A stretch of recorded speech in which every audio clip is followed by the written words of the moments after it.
Assalamualaikum warahmatullahi wabarakatuh. Selamat sore semuanya. Perkenalkan, nama saya Kris Monita Pratami Purba, mahasiswa dari Universitas Anak Bangsa kelas RPL. Baiklah, di sini saya akan membacakan hasil rangkuman saya.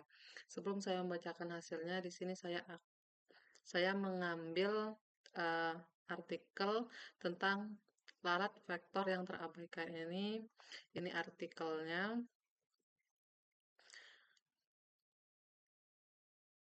Kita langsung ke rangkuman.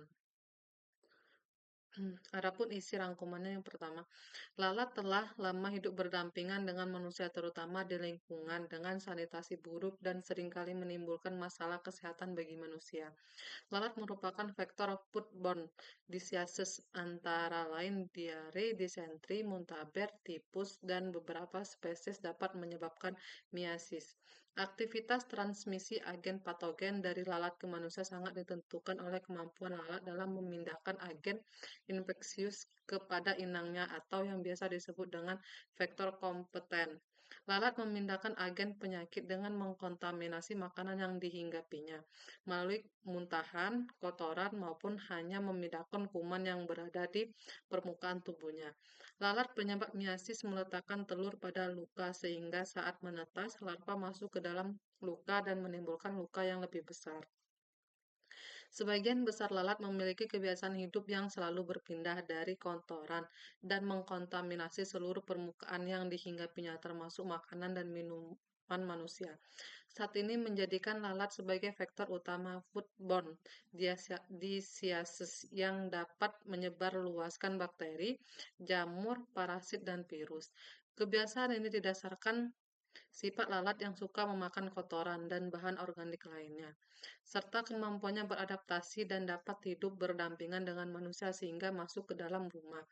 Lalat terbukti kuat berperan sebagai vektor mekanik penyebaran berbagai mikroorganisme patogen melalui tubuhnya, dengan terbang dan hinggap di berbagai permukaan mengkontaminasinya, termasuk makanan dan minuman. Lalat juga memiliki kebiasaan defekasi dan muntah di setiap tempat hinggapnya. Perilaku ini mendukung munculnya penyakit emerging dan penyebaran penyakit menular lainnya. Bakteri yang termakan lalat mampu berkembang dalam tubuh lalat menjadi sumber kontaminasi yang dikeluarkan melalui muntahan dan kotoran lalat. Semakin padat populasi lalat, biasanya akan diikuti oleh munculnya kasus terkait vektor borne diseases ini. Beberapa studi menyebutkan bahwa lalat dapat mengandung banyak jenis mikropatogen dalam tubuhnya. Sebagian besar patogen pada tubuh lalat adalah bakteri, jamur, virus, dan parasit cacing. Lalat juga memiliki kemampuan membawa agen penyakit yang sangat patogen seperti E. coli, Salmonella, Sakazaki, dan Listeria monositogen tanpa mengalami gangguan fisiologis di tubuhnya sekalipun. Kemampuan bakteri untuk tetap berada dalam tubuh lalat dan berkembang biak serta mengkontaminasi semua permukaan yang dihinggapinya, lalat sangat dipengaruhi oleh sistem imun dari tubuh lalat itu sendiri. Beberapa penyakit yang ditimbulkan oleh lalat dapat ditularkan langsung maupun tidak langsung. Penularan langsung misalnya larva migran dan trypanosomiasis melalui penetrasi larva dan gigitan lalat dewasa. Penularan tidak langsung diantaranya melalui pemindahan agen patogen pada lalat melalui makanan dan minuman yang kita konsumsi, misalnya diare, difteri, salmonella, kecacingan, dan sebagainya. Diare merupakan suatu gejala buang air besar cair dengan frekuensi tidak normal karena pergerakan usus yang berlebih. Lalat mencemari makanan manusia dengan hinggap di atas permukaannya dan menyebarkan patogen tersebut melalui muntahan, kotoran, dan permukaan tubuh lalat.